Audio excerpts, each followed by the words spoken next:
ये कहानी है एक ऐसे आदमी की जो अमेज़न के जंगल में जाकर प्राचीन चीजों पर रिसर्च करना चाहता था, लेकिन गलती से वो ऐसे कबीलों के बीच फंस जाता है जहाँ केवल औरतें रहती थी और वो सभी उसके साथ अपना बच्चा चाहती थी। अब वो यहाँ से बचकर कैसे निकलेगा, देखते हैं आज की इस कहानी में। तो मूवी की शुरुआत में हम टोनी नाम के एक आदमी को देखते हैं जो अपनी बोट पर बैठकर अमेज़न के खतरनाक जंगल में घूम रहा था। टोनी को प्राचीन चीजों के बारे में जानना पसंद था, इसलिए वो अमेज़न के खतरनाक जंगल में आया था क्योंकि उसे खबर मिली थी कि जंगल में एक प्राचीन कबीला है और उनके पास बहुत सारी प्राचीन चीजें रखी हुई है, जिसके बाद से उसे चुल मची हुई थी और वो उन प्राचीन चीजों को देखना चाहता था। यहाँ उसके साथ उसका दोस्त और भाड़े के टट्टू भी थे। वो लगातार आगे की तरफ बढ़ रहे थे, पर तभी उनकी नजर दूसरी बोट पर पड़ती है जिस पर लुटेरे थे।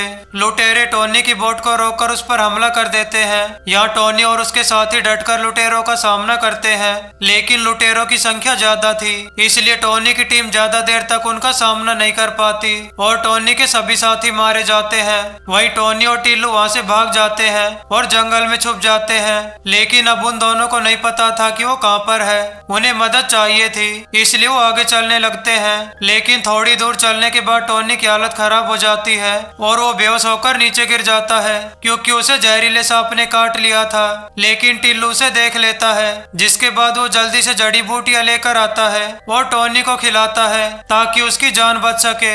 अब टोनी जड़ी बूटियां खाकर बच तो गया था, लेकिन उसकी हालत ठीक नहीं थी और उन्हें मदद की जरूरत थी, इसलिए टिल्लू मदद के लिए आगे जंगल में चला जाता है और टोनी वहाँ पर अकेला रह जाता है। अब काफी देर बाद भी जब टिल्लू वापस नहीं आता तो टोनी खुद ही उसे ढूंढने के लिए चला जाता है। वो जोर जोर से टोनी को पुकारने लगता है, लेकिन टोनी की आवाज जंगली लड़कियां सुन लेती है जो कि वहाँ के कबीले में रहती है। अब टोनी की हालत खराब थी, इसलिए वो ज्यादा देर तक चल नहीं पाता और फिर से बेहोश हो जाता है। वो जंगली लड़कियां लगातार टोनी को देख रही थी और उन सभी के शरीर पर रंग लगा हुआ था। वो टोनी को बेहोश देखकर उसके पास आती है और उसे उठाकर चलने लगती है। दरअसल इस जंगल में कबीला था जिसके बारे में कोई नहीं जानता था। इस कबीले में सिर्फ लड़कियां रहती थी और वो यहाँ का सारा काम करती थी। हम देखते हैं कि टोनी को जिन लड़कियों ने उठाया था वो भी इसी कबीले की थी और वो टोनी को उठाकर अपने कबीले में ले आती है। जब टोनी को होश आता है तो वो अपने सामने नताशा नाम की लड़की को देखता है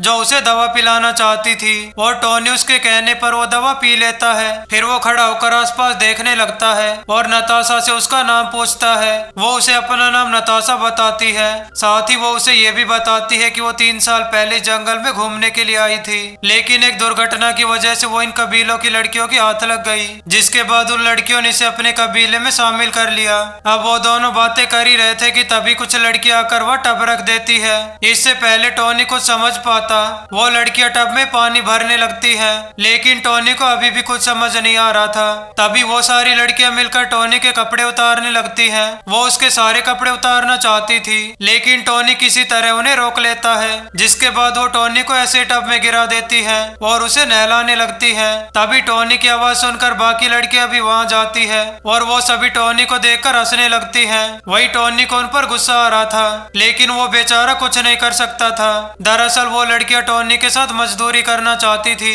लेकिन टोनी उनसे डरा हुआ था और सभी को खुद से दूर कर रहा था। पर जब वो लड़कियां टोनी के साथ जबरदस्ती करने लगती हैं, तभी टोनी खुद को किसी तरह से बचा लेता है और वहाँ से भागकर दूसरे कमरे में चला जाता है, लेकिन वहाँ पर भी उसे लड़कियां ही मिलती है। वो लड़कियां किसी भी तरह उसके घोड़े की सवारी करना चाहती थी, लेकिन इस बार भी टोनी किसी तरह से बच निकलता है और वहाँ से भागकर नए कमरे में चला जाता है। उसने देखा कि वहाँ पर एक सैंकी नाम का आदमी था और कई सारी प्राचीन वस्तु पड़ी हुई थी। जब टोनी उससे उन चीजों के बारे में पूछता है, तब सैंकी उसे बताता है कि मैं इस जंगल में 10 साल पहले आया था।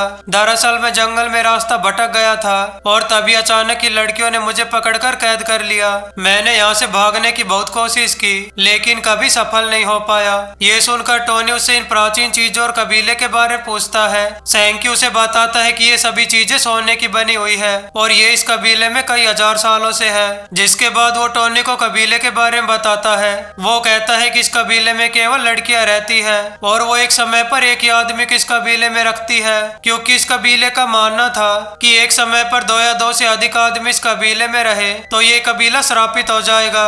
यहाँ की लड़कियां उसी आदमी के साथ कार्यक्रम करती है जिसको वो कैद करके लेकर आती है और वो सभी उसी के बच्चे को जन्म देती मिलती है, लेकिन अगर एक लड़का पैदा होता है तो उसे उसी समय पर मार दिया जाता है, और लड़की होती है तो उसे पाल पोस कर बड़ा किया जाता है। सैंकी उसे बताता है कि मैंने कई लड़कियों के साथ कार्यक्रम किया है और मेरे कई सारे बच्चे हैं, लेकिन अब मैं कमजोर हो चुका हूँ और मेरे घोड़े में इतनी ताकत नहीं है कि मैं उनके बच्चे पैदा कर सकूं। इसलिए अब ये जिम्मेदारी तुम्हारी है। तुम जितना हो सके उन लड़कियों की पिंकी बजाओ और उनके बच्चे के पिता बनो। इसी दौरान नताशा उसके पास आती है और सैंकी को अपने कमरे में जाने के लिए कहती है। उसके जाते ही टोनी नताशा से बात करने लगता है, पर तभी नताशा उससे कहती है कि मैं तुम्हारे साथ ज्यादा बात नहीं कर सकती हूँ। और तभी बुलबुल नाम की औरत उसके पास आती है। अब नताशा इस कबीले के बाहर की लड़की थी, इसलिए वो टोनी से ज्यादा बात नहीं कर सकती थी। वो यहाँ पर एक नौकरानी थी और उसका काम साफ सफाई का था। नताशा को टोनी के साथ देखकर बुलबुल काफी ज्यादा गुस्सा हो जाती है। तभी वो टोनी को बुलबुल के पास जाने के लिए कहती है। नताशा की बात मानकर टोनी उसके पास जाता है ताकि वो उसका गुस्सा शांत कर सके। तभी नताशा उसे कहती है कि तुम्हें इसको अपने घोड़े पर झुलाना होगा, तभी इसका गुस्सा शांत होगा। उसकी बात सुनकर टोनी उसकी तारीफ करने लगता है और कहता है कि तुम्हारी चूचिया तो बहुत बड़ी है। अपनी तारीफ सुनकर बुलबुल काफी ज्यादा खुश होती है। अब इससे पहले कि वो उसके घोड़े की सवारी करे, तभी वहाँ और लड़कियां आ जाती है। वो सभी लड़कियां टोनी के साथ कार्यक्रम करना चाहती थी, इसलिए वो आपस में झगड़ने लगती है और टोनी उनसे बचकर भाग जाता है। फिर थोड़ी देर बाद टोनी को एक बड़े कमरे में लाया जाता है। इस कमरे में कबीले की रानी थी और टोनी को उसके सामने पेश किया जाता है, लेकिन रानी की सुंदरता को देखकर टोनी अपने आप पर काबू नहीं कर पा रहा था। पर तभी वो लड़कियां टोनी को फिर से झपटने की कोशिश करती है, लेकिन रानी के कहने पर वो सभी रुक जाती है। रानी के एक इशारे पर टोनी के सामने दो बर्तन रख दिए जाते हैं जिनमें कुछ रखा हुआ था।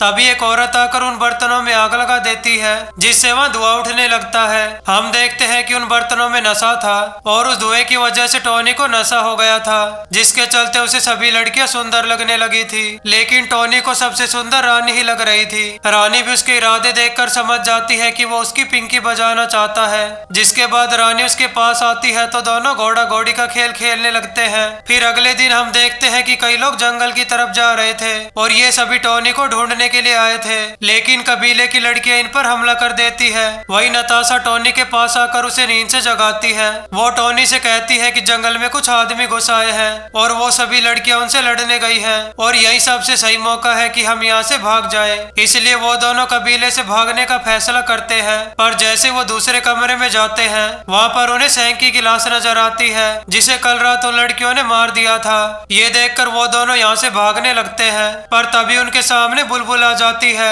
अब टोनी उसे बातों में उलझाने की कोशिश करता है, लेकिन तभी बुलबुल तीर चला देती है और वो तीर खाली निकल जाता है। तभी टोनी मौका देखकर उसे पकड़ लेता है, लेकिन बुलबुल उससे लड़ने की कोशिश करती है, पर तभी नताशा उस पर हमला करके उसे बेहोश कर देती है। जिसके बाद वो दोनों वहाँ से भाग जाते हैं। तभी कुछ लड़कियां बेहोश बुलबुल को देख लेती है और वो समझ जाती है कि ये काम टोनी का है। जिसके बाद वो टोनी को ढूंढने के लिए जंगल में चली जाती है। वहीं टोनी और नताशा उन लड़कियों को देख लेते हैं। ये देखकर वो छुप जाते हैं और उनके जाने का इंतजार करने लगते हैं। जिसके बाद वो जल्दी से भागकर उन आदमियों की लाश तक पहुंच जाते हैं जो टोनी को लेने के लिए आए थे, लेकिन वो मारे गए। जिसके बाद वो दोनों फिर से भागने लगते हैं। तभी नताशा के कहने पर टोनी एक पेड़ को काटता है और उसके रस को अपने शरीर पर लगा लेता है, जिसका इस्तेमाल दुश्मनों से बचने के लिए किया जाता था। अब वो दोनों हरे रंग के हो जाते हैं और वहाँ से भागने लगते हैं। अब वो दोनों झील को पार करके उसके दूसरी तरफ पहुँच जाते हैं, लेकिन वो लड़की अभी भी उनका पीछा कर रही थी।